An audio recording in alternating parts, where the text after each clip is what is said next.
everybody. Thank you, Catherine, and thank you, Frank, for joining us for our first PechaKucha session. So, Brian, can you go back to that global map or something, or the that image of all the events we've just done? So, during the pandemic, we went on, in March, we went from having February, 100 events a month around the world.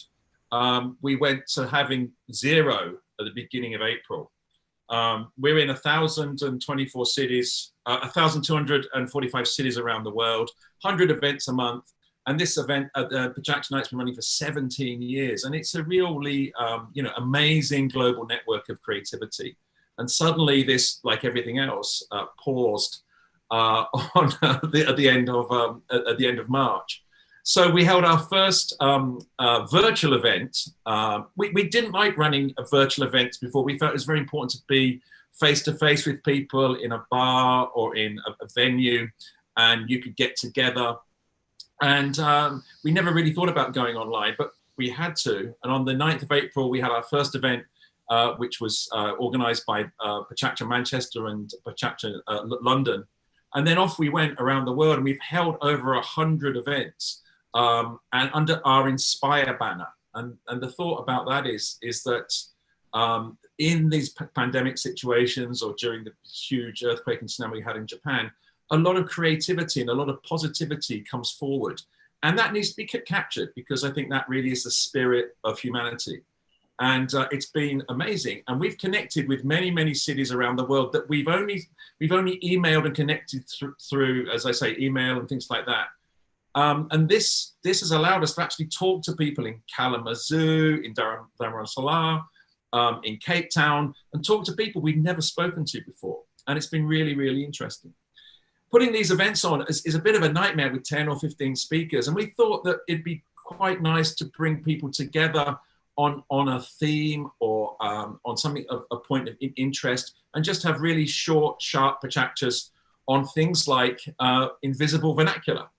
So without further ado, let's keep it short and sharp and go forward. So I want to say thank you to Catherine, who's joining us. And you can catch her on Instagram at Shaw and Tell, and you should really subscribe to her page. The next one is Frank Lloyd Wrong. And I've been following Frank for many years, along with 30,000 other followers at his ugly Melbourne houses. I actually thought he lived in Sydney, and this was a bit of a gag to prod the guys there. But he's really focusing on the vernacular of Melbourne, and we'll come to that a little later. So thank you to Frank.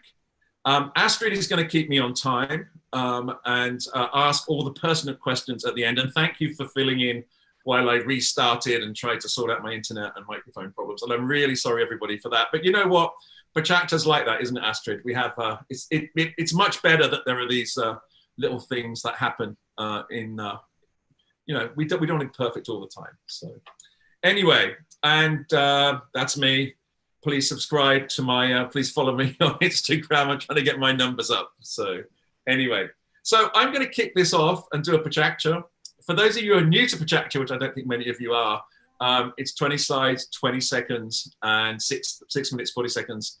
The next presenter is going to be on, and it keeps everything concise and tight. So I'm going to kick this off. Catherine's going to follow me, and then Frank will be making his presentation. So why don't we start, and let's see how we go. So over to you, Brian, if you can kick me off, I'm ready to go. So these are my 20 slides. So I run, as maybe Astrid told you, in the mornings, in the evenings, and I do this architectural running thing where I take shots of really nice things like these. These are really lovely architectural buildings, and I was focusing on those mainly. And showing how elegant Japan is. But there's another side to Japan. And on my running route, I used to run past this, and it got me to think about, wow, how could you design that? What was going on in the architect's mind? And it's actually a beauty and a monster at the same time. How could you have that little arch over anyway, the next slide. So there's this thing called pet architecture in Japan, these small buildings. this person's built this balcony. What they use it for is for drying their clothes, but it's kind of really remarkable slither. It's almost like the prow of the Titanic. Again, it would never get into a magazine, but it is really fascinating. This is one of the highest hits I've got. And then you get this in Japan. It's not all Tadao Ando and Toyo Ito. It's terrible, terrible things which are pushed together, and whether it's Swiss, or I do not know what is going on here. But this gets built, and I think we wanted to sort of draw, anyway, next slide.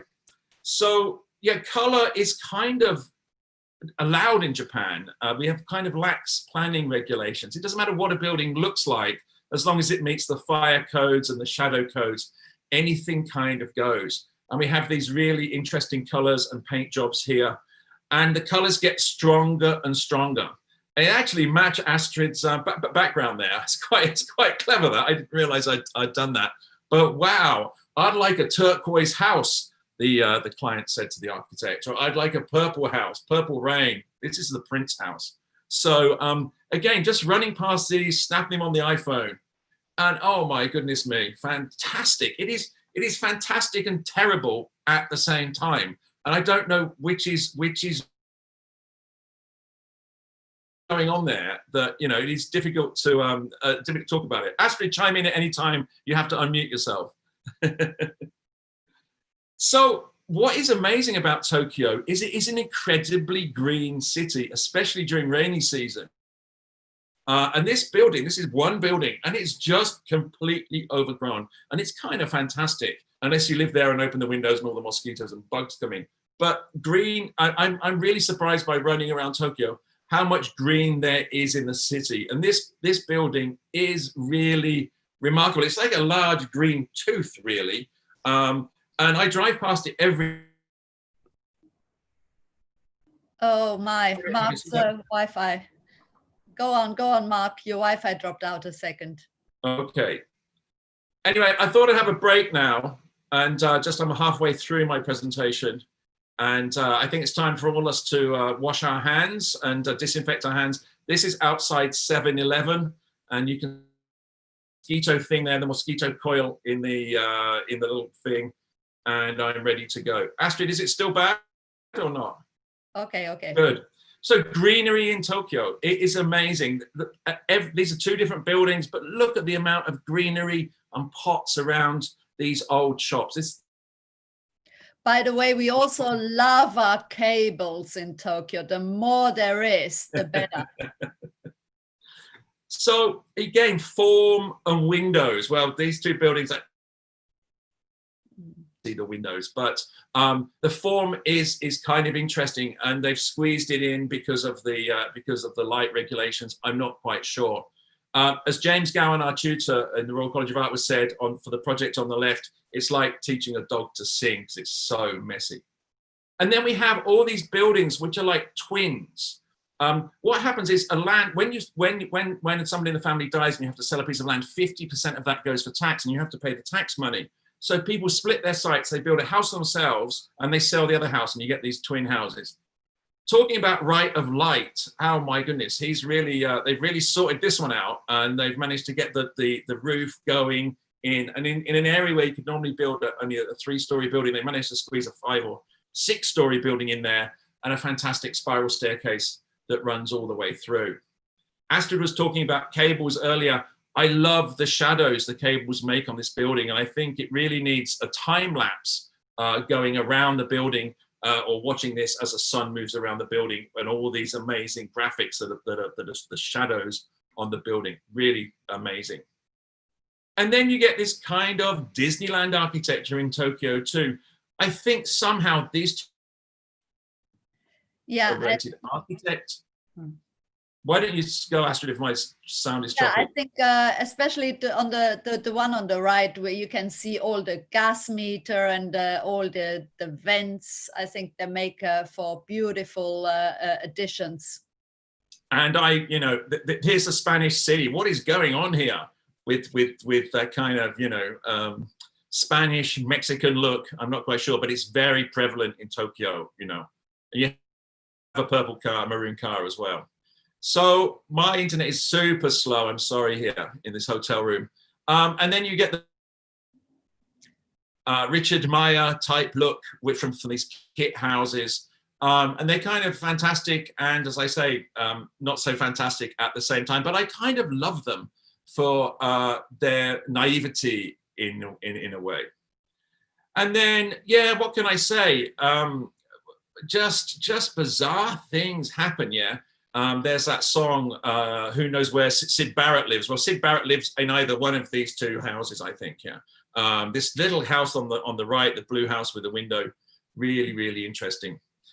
And yeah, we do live in a simulation, you know that. We definitely live in a simulation, and there is a break in the simulation. There's a chink in the simulation when someone walks past with the same freaking color as the building. So that's my invisible vernacular in Tokyo. Thank you. And I'm sorry if my sound was a bit messed up.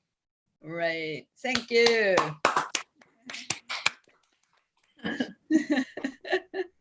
Bravo. Bravo. Hold on, Doc.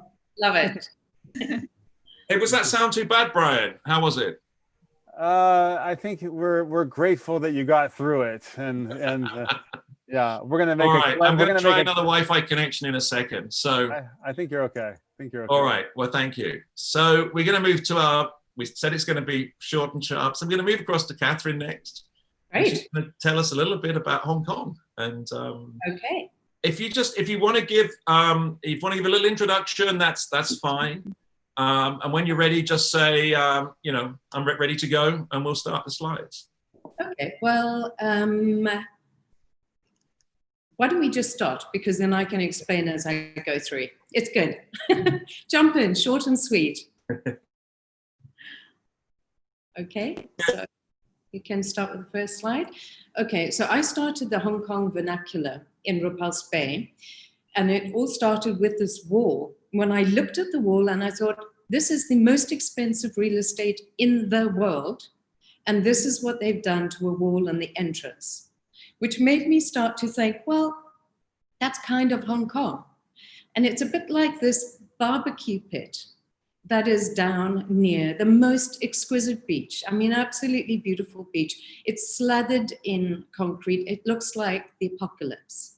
But, you know, in my work, I write about architecture and beautiful things. So I like to be able to walk around and look at things like this. Now, this is kind of weird, but wonderful.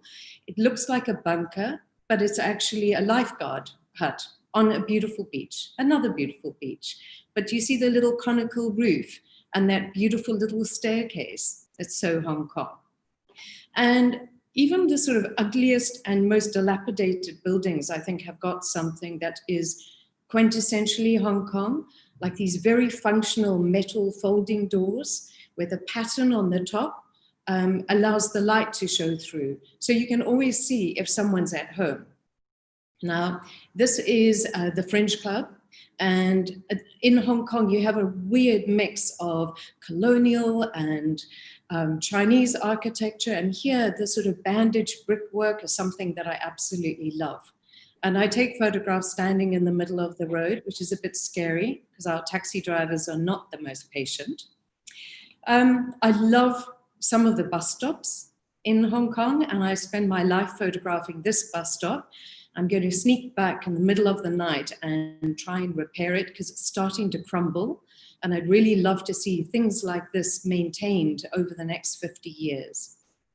Now, colorful buildings and rounded corners are something that we see all over Hong Kong.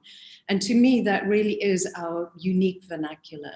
And that is very much something that's been driven by the building codes and enclosing balconies. And it's particularly where two roads meet. Now, somewhere in China, there's a factory that is making billions of mosaic tiles because everywhere you look in Hong Kong, there's a weird colored tile. I used to think it made them look like toilets, public toilets, but now I've kind of fallen in love with it. Just like I've started to fall in love with completely strange looking buildings. This is a building that I spotted from the elevated highway going through Happy Valley. And when you look at buildings and architecture from different perspectives, you just see different things. And a lot of our old buildings are still have that very kind of colonial, brutal kind of architecture. And this is a water reservoir up on the peak. And a friend of mine grew up opposite and said it terrified her for most of her childhood, for obvious reasons. Now, this is certainly like Bond villain architecture for me. And I took this photograph hanging off my own balcony. And seriously, I'm really not stalking them, but I've never seen anyone swim in that pool, ever. It's worrying me. Maybe some piranha fish or something are in there. Banyan trees are another very quintessential part of Hong Kong. And I love it when you see the trees really sort of almost holding up these old stone walls. And that's my car illegally parked in a bus stop, but we're not going to focus on that.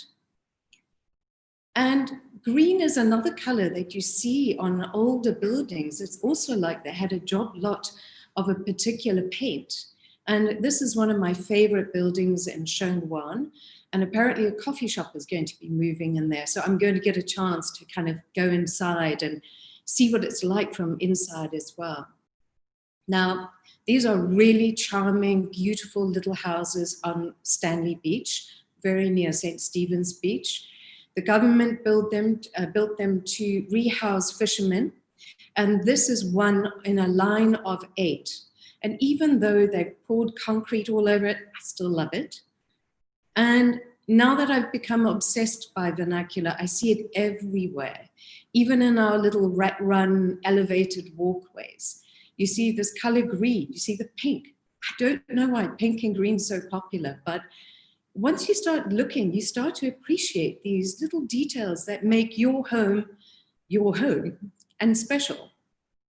Now, there are a lot of pawn shops, and pawn as in P-A-W-N, around Hong Kong. And this is one in Wan Chai.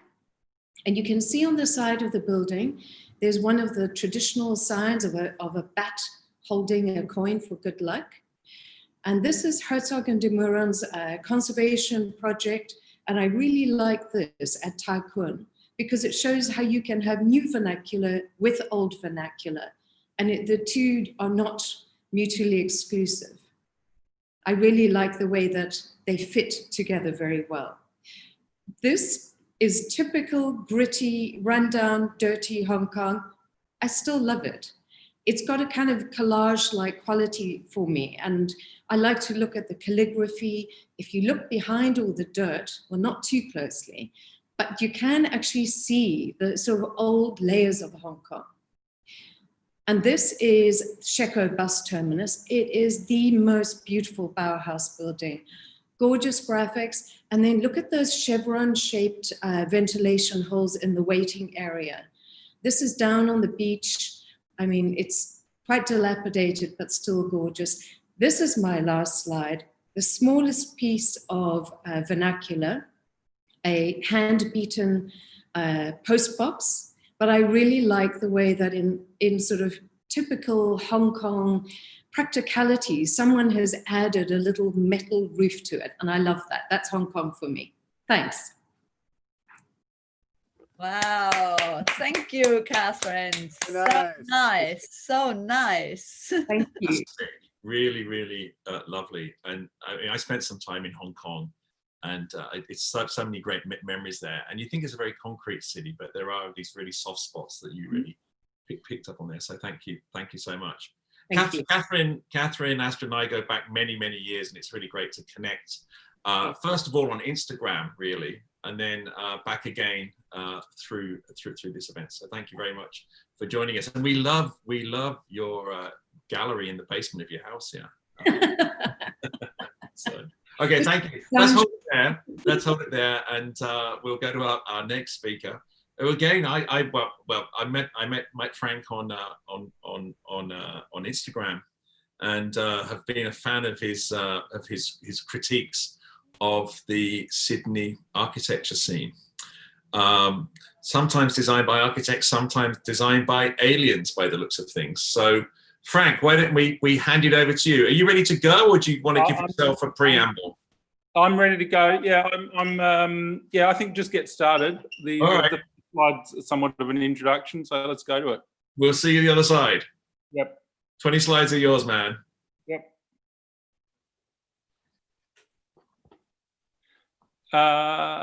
Yeah, so basically I've spent the last 7 years with my organisation documenting the various sort of suburban undefinable architectures of Melbourne, and obviously mapping is a very important aspect of that. We've come up with terminologies that are very important. As you can see here, the key terminology, or the key sort of modern, is the Melbournian robot modern. Obviously, you can see our staff members use latest technology to kind of analyse these architectures, and the robot modern is an interesting kind of mostly multi-unit density with many elements of chunkiness and rendered elements, and primarily sort of influenced by hard drive and family computer, home computers from sort of roughly the 90s. Oh, we're sort of skipping differently here, but that's all right, I can keep talking. This is sort of Melbournian Futuristico. Obviously, in the early 70s, we didn't really talk about Y-fronts and suspenders, but they sort of found their way into the architecture of the time. Back again here to some of the robot modern. Obviously, dentistry and intergalactic overlords play a key role in how these buildings get designed, and really thinking about an architecture of the future that is being built now, that presumably when it gets to the future, it will already be relevant. Again, proportion is a word that people use sometimes. And other times you can combine proportion with non-proportion, which is key. Again, dentistry comes into play. The next style I want to talk about is French Provincial neo-modernism. Again, we have lots of staff members who are focused quite intently on analysing this work. It's influenced by things that are French. As you'll see in the next slide, roller disco, butler pantries are starting to become more prevalent within the buildings. Quite crucial. Again, disco references are very important, because that's sort of an aesthetic that combines well with the culture of France. This is almost a futuristic version of the neo-faux French Provincial. The spreaded legs entry stairway, key to having, if two people who live in the house don't like each other. Beige cardboard cheesecakes, strong influence as well. Again, there's Italianate references to the testicular statue you see on the right-hand side, sort of with a backdrop of quite a mute Melbournian mansion, but I think that's in contrast to what you see in front, which is crucial. Again, some disco references. Canapes are a very important part of my work and how I assess architecture, and any social gathering is always benefited by the use of a canapé, and I feel it's something that I focus quite strongly on, helping me understand the architecture of the suburbs, particularly crustless sandwiches. Back to the Melbournian Futuristico, the building on the left is probably the result of a fight between a couple of robots. But again, the terminology, see the building on the right-hand side. Oh, sorry, we've skipped that one. Tracksuits, incredibly important to my assessment and the influences that I have. Any type of tracksuits, particularly with sharp edges, the color patterning, the trims, very important. Again, my staff members, I can't love them more than enough. Hamburgers and Slurpees, big influences on the new unique architectures of Melbourne. Hamburger patties that have been carved with large circular staircases, really add something different cream cake is an interesting subset of the Melbournian moderne. These are the three primary sort of subsets of the cream cake. Obviously, the stacked solid beige cream cake, the concrete cream cake, sort of more of a brutalist approach, and again back to the activewear tracksuit approach. Now, several years ago, I was proud to be involved in a major design amendment change here in Victoria for new build housing that enabled adult giraffes to be housed within the porticos. As you can see, the one on the left, but this has been a sort of approach that has been around for quite some time, even before my company formalised the code. So you can see here some fine examples of giraffe compliant porticos. Or the one on the right obviously could probably fit several within it. Somewhat of overkill, but again, conscientious. Again, there's a meld with the giraffe compliant porticos between some of the more modern housing. It's really started to take off, and designers are really starting to consider it, particularly the designers at the Melbourne Zoo, which was not a great example. Again, the use of stairs in front of the giraffe compliant portico is a bit of a mistake, considering the giraffe being unable to access the portico.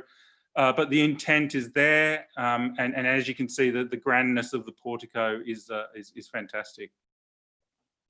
Thank you. Oh my God, That's amazing.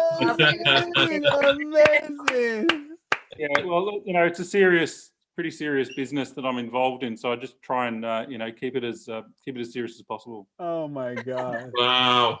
Oh my Giraffe God. compliance. That's a thing we're going to have to work on, Astrid, in Tokyo. Yeah. Well, I think ours would work the other way around. You know, how small can you possibly make it? What would be a Yeah, I've got some good shots of just very low doors, so we're going to have to come up with another PC term for that. But Frank, thank you so much, and it is so. Tell me about the planning laws in Melbourne.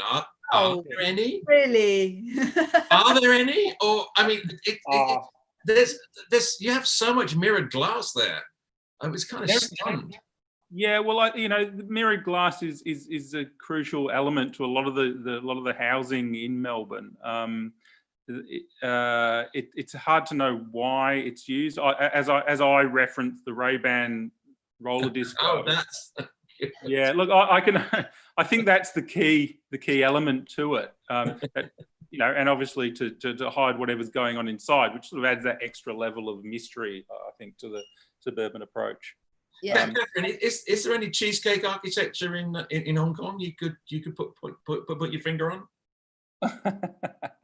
I think for me, whether I could.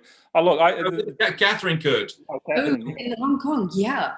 But what we do in Hong Kong, I mean, we are quite advanced here. So we like to invest our sort of decorative elements in gates. It doesn't really matter how small or what your house looks like, but you really have to have gates that are like, they look like they came off a chateau in, you know, the Loire Valley. And that is in front of your house, which is a very strange. It's my castle. Yeah, that's where you start, you know? Exactly. One day when I can afford the chateau to go with my gates. I think that's I remember those gates now. They're always like stainless steel or golden stainless steel, yeah? And they're those scissor things. Yeah. They're quite complex here. Well, in terms of craftsmanship, they're really beautiful, though. I mean, really, really well done. I don't think they get those gates welded so nicely anywhere else in the world. So, do you have any gate? What else is going on in Melbourne? Do you have a lot of gates there? Gates. Oh, yeah. There are a lot of different gates. Belt buckle references primarily on our gates. There's a lot of golden belt buckles, and yeah, no, there's some pretty impressive stuff, particularly in the neo-faux French Provincial subset. Yeah, it's definitely there. So Frank, tell us a little bit. I mean, you update your site every two or three times a day. Do people send in ugly Melbourne houses? Do you how does it work? Explain your site a little bit to us. Well, basically, when I first started it, it was an excuse for me to explore the city. It was really for my own purposes, to go out there and find. And I used to just go driving and basically get lost in sort of suburban areas that I'd never would have found myself previously. So it was really for my own purposes, and then it kind of grew, and direct messaging came into Instagram, and suddenly people started sending me houses, and it just kind of grew and grew to the point now. If I actually post a house that I've taken the photo myself, I'm kind of a bit proud. It doesn't happen very often anymore. But so I often joke my DM photographs, it's a bit like the final scene from Raiders of the Lost Ark in terms of the filing systems that I've got in place, because it's just rows and rows of filing cabinets. But look, it's sort of trying to create a language of it's about comedy as well, but it's about trying to create a language to explain buildings that aren't defined in any particular mainstream architectural discourse, and I've just sort of found that Miami Vice, ice creams, millinery, belt buckles, and cream cakes seem to work well for me. So yeah. Frank, we have a question from our panelists. Can I chime in here? Go, Brian. One of our attendees wants to know, how tall exactly is giraffe compliance? That's a good question, and actually I've no idea. I've no idea how the height of a fully grown giraffe is. I just have the giraffe with me, so I'd say around about 4.7 meters. I believe it's getting up there. It's probably even higher. Yeah. That's interesting. That's the sort of thing you should know, isn't it? Top of your head. Especially if I've written policy around it. It's 4.6 to 6.1 meters. Well, there you go. Yeah. Okay, so I'm just saying I grew up in Africa. Oh, right. Measuring with giraffes a lot. Yeah, it has to be fully grown. No. While we were looking at your presentation, Catherine, I kind of I smiled when you said about the ceramic tiles, the ubiquitous ceramic tiles outside the buildings that remind you of bathrooms. I mean, where we come from, that's the only place where ceramic tiles were used, inside the bathroom. Yes. And just like Hong Kong, also in Tokyo, there are all these ceramic tiles outside of the building. And of course, some other slides of yours kind of totally showed why. It's because there are so many monsoon rains, and it's really wet. And of course, it's not good for paint, and it makes it go really icky soon. But then you get all these ceramic tiles and the amazing colors, which totally make up for it. Yeah. So talking of color, do you think that there should be color guidelines in a city? Are there color guidelines in Hong Kong, and are there color guidelines in Melbourne? Well, I think that's dangerous. As a sort of lapsed urban planner, I'm actually quite nervous about having more controls, and also, like, who gets to say what's a good color? I mean, obviously, if you're in a heritage situation, that's different. But generally, I mean, 10 years ago, if I'd seen a pink and green building, I would have rolled my eyes and gone, God, why have we got pink and green buildings in Hong Kong? But now I quite like those pink and green buildings, because the whole thing about vernacular is that it's local. And it's developed for a reason. Like, some people here, obviously, there's either a job lot in pink and green paint, or they like the color.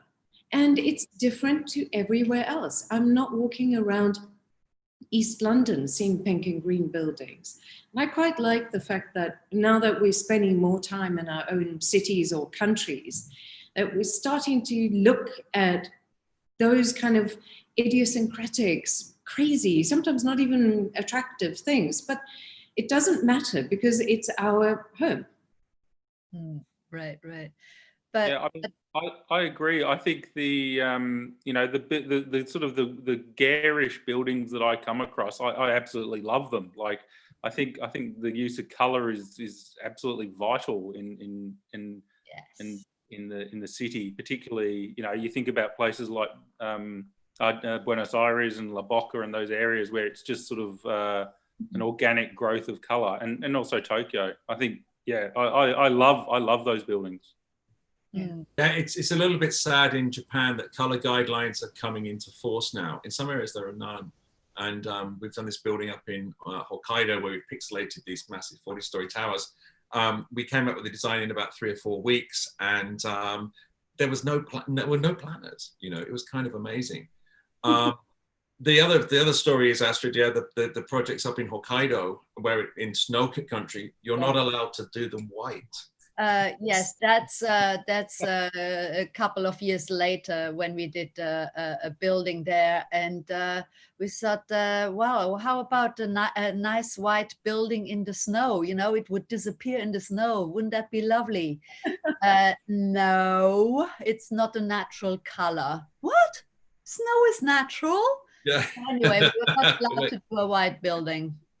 But then if you look at the vernacular there, you know, you look at the kominka and the way that they are, even if you have the Japanese folk farming houses, you know, they have variations, whether it's in southern Japan, but the ones up in like Niseko or Hokkaido, the steepness of their roof and all the kind of local materials. That's the thing about vernacular. It's all driven by what's to hand, you know, what's practical and you know, what works for people.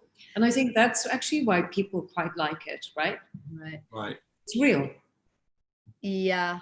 I also think I also often think it's like kind of, you know, the owners, it shows what the owners like.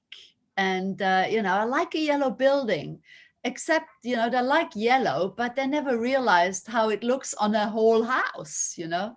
Yeah. And, but of course, by the time it's all on there, it's too late. It's, you know, paid for, and it's yellow, all right. And that's okay, actually. I wanted to talk a little bit about, because, you know, Astrid and I have been in Japan 30 years now. We really don't see any of those wires. We have to really look for them to see the electrical wires. When we first arrived in Japan, I used to be really careful and try and crop them out of my shots. But over time, they actually become completely invisible and you don't notice them. Well, actually, in Hong Kong, you have your fair share of wires too. But now when we go to Bangkok, they win. You know, yeah, Bangkok is like king in wires. But the thing is, when I go back to London now, what I notice is, you know, they talk about urban planning and you go to Sloane Street or Knightsbridge, all the buildings are white and beautiful.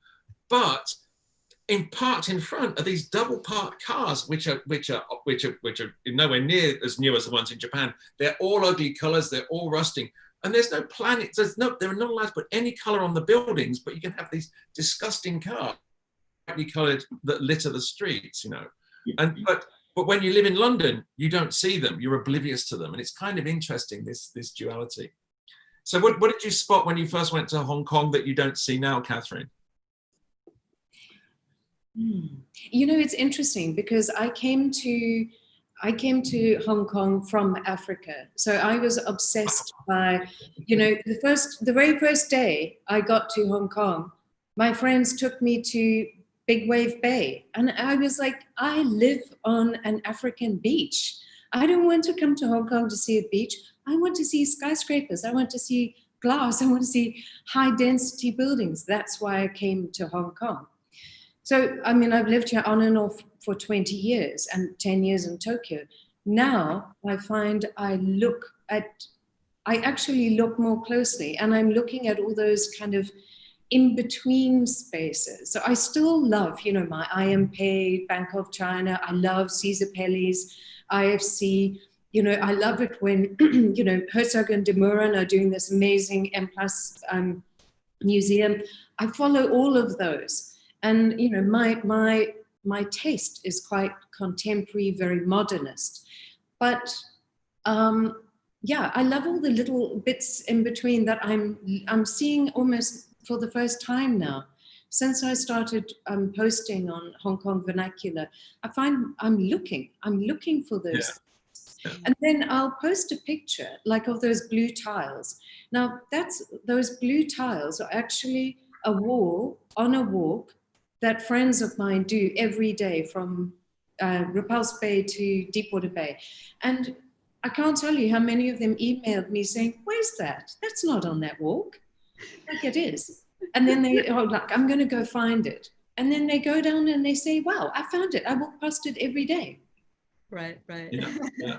Catherine, it's interesting you say that, because sometimes I'll be driving around Melbourne and suddenly come across a house that I know so well that's been sent to me and I've posted, but never driven past before, and suddenly discover it. And like, it's an amazing sense of joy that I get when I see one of these. They're like old friends that I've come across, you know.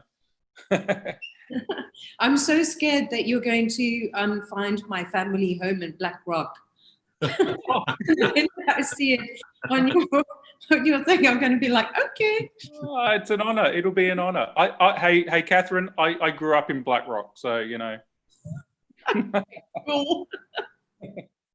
Actually, all this vernacular architecture is quite endearing in its awkwardness, and somehow it's also relaxing in the sense that, you know, I live in a rented space. I dare say it's pretty vernacular, and I dare not show it off to any designer or architecture,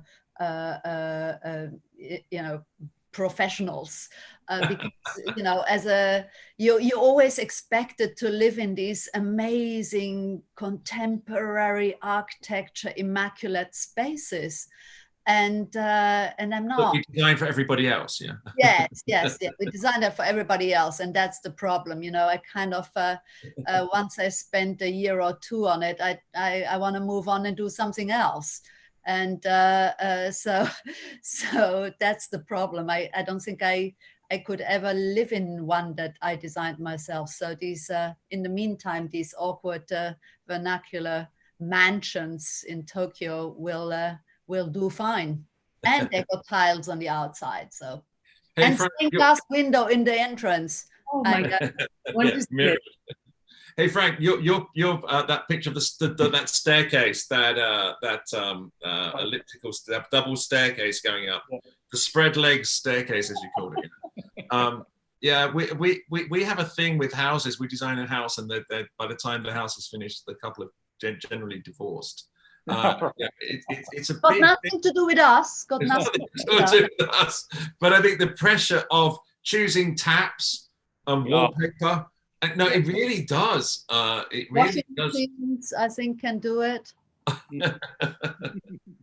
Yeah, well, you know, they obviously preempted it on that house, didn't they? They sort of knew. So.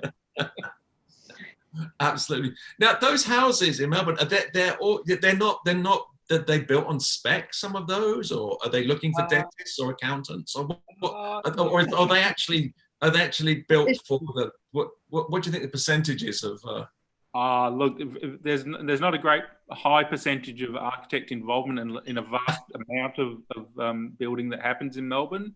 I think that in Australia we like to think that building a house is something that anyone can do. I think that's a big element to the approach, and architects are often seen as a bit of a luxury and not to be trusted. So look, I wonder what that is. They come with their giraffe. That's why. Yeah, exactly. You know, so a lot of those the high density robot modern are developer driven, and look, the biggest concern about a lot of those sort of buildings are in 15-20 years time, they're not going to be looking great, and that's an issue. I think that's the whole question of aesthetics is kind of what I discussed. But for me, I love ugliness. It really fascinates me, and I think some of the greatest buildings of the world are incredibly ugly, and I find that very interesting. So yeah. It's kind of amazing how Brutal is coming back, and the Barbican in London was seen as a really ugly building, but it's now today seen as a very beautiful thing. I think it's super beautiful, and you can see some of the buildings in Tokyo too, especially Tangei's early work. Very brutal and massive cracks. If you go to the Olympic Stadium, Yogi Olympic Stadium, there were these huge cracks between the stones that anybody with a pair of high heels would fall down. And they filled them all in just recently, ready for the 2021 Olympics, which is really sad. Anyway, we're going to draw things to a close in a second. Just get your last questions ready. I want to say a big thank you to a few people who have actually paid some money to watch this and support the cause. I want to say a big thank you to Bob Torbin, to Mark Thompson, to Bob Sliwa, to Alex Savory, to William Helm over in Texas, and is a PechaKucha Night organizer there, Ashley Hyatt and Alex Foley. Thank you so much for being a very big part of this. So thank you for your donations. And, thank you. Are you sure they didn't want to stay anonymous, Mark? It doesn't say in the text there, but anyway, next time if you want to say anonymous, you can do. That's a good point, Astrid. So very good. There was one last question for you, Frank, and I have to get back to my screen to find it. It's from the man behind the curtain. Can I ask it? Yeah, off you go. Frank, we are streaming out to YouTube. Unfortunately, Zoom is not showing your avatar on Zoom, but I hope our Zoom attendees can see it. But I believe that's Chevy Chase from Spies Like Us. And I grew up loving, all of Chevy Chase's movies. And this particular, I don't know, I think I saw Monty Python at an age where a very impressionable age where I was curious, I think it affected me for a long time. And I want to know, what are your non-architecture influences, like music, movies, these kinds of things? Can you talk about that a little bit? Yeah, well, look, I was, my parents basically forced me to watch The Young Ones from the age of about 7. So I think that pretty much kind of exploded my mind, and all those great English comedy sort of influences up until like now, The Mighty Boosh and Reeves and Mortimer, all those great English comedy. I really love, but I also all the 80s, all those sort of Caddyshack and Bill Murray, all those 80s influences. Police Academy.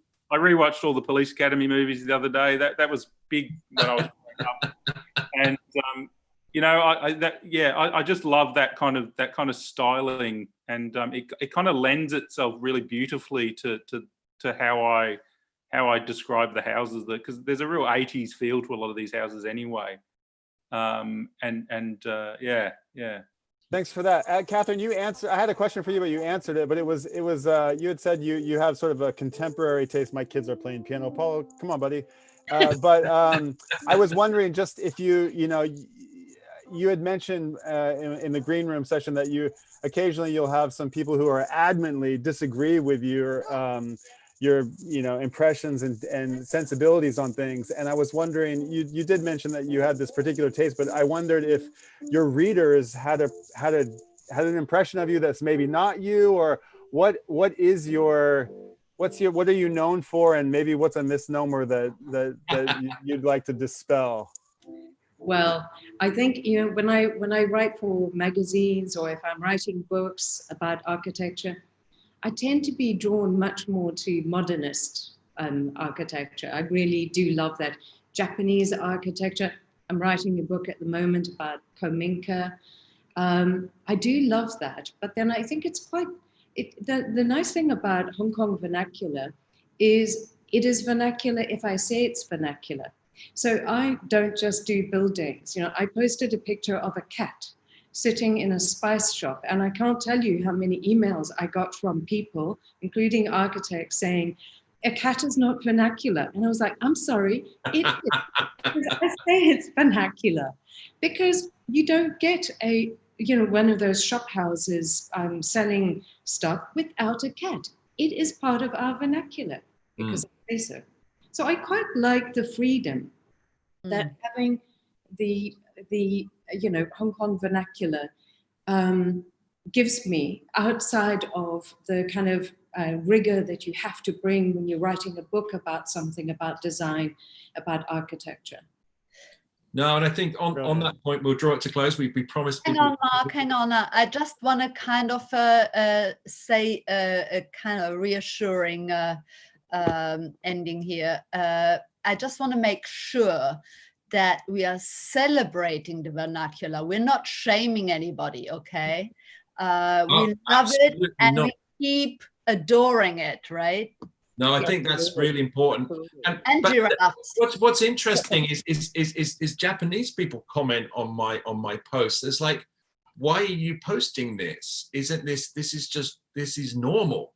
And they don't see the joy that we see in it. No. Just like they didn't see the tiles they were walking past every day in Repulse Bay. So yeah, but I think you have to switch your eye. And as Paul Smith said, if you don't find inspiration in the world you're living in, you're not looking hard enough, because there is daily just amazing things out there. So I forgot what I was going to say now, Astrid. I had a good ending segue to pull everybody together. And now I've forgotten it. But I want to say thank you. I want to say thank you to Brian behind the curtain. Brian will be running his own session next week on tactile photography. So please again at the same time. If you out there in internet land and PechaKucha land would like to run a PechaKucha session, we're looking for people. We're looking for themes and interest points. We've got people coming up talking about owls and beekeeping, all sorts of fantastic things. And if you've got a subject you'd like to talk about, you can host it. We can host it. We're only looking for 2 or 3 speakers and have a conversation like this, quite in depth. And it should be good fun and inspirational and super creative. So I'd like to thank all of our presenters tonight, especially Frank and Catherine. Frank's obviously, that's how I was going to end it. So we both have all 4 of us have day jobs, and Frank has a very important day job. And I'm really glad that he's come on board tonight. He has to stay in costume, as it were. He's been on national TV it's kind of interesting. He was on national TV in Australia, and he said, I have to keep myself. Can I tell this story, Frank?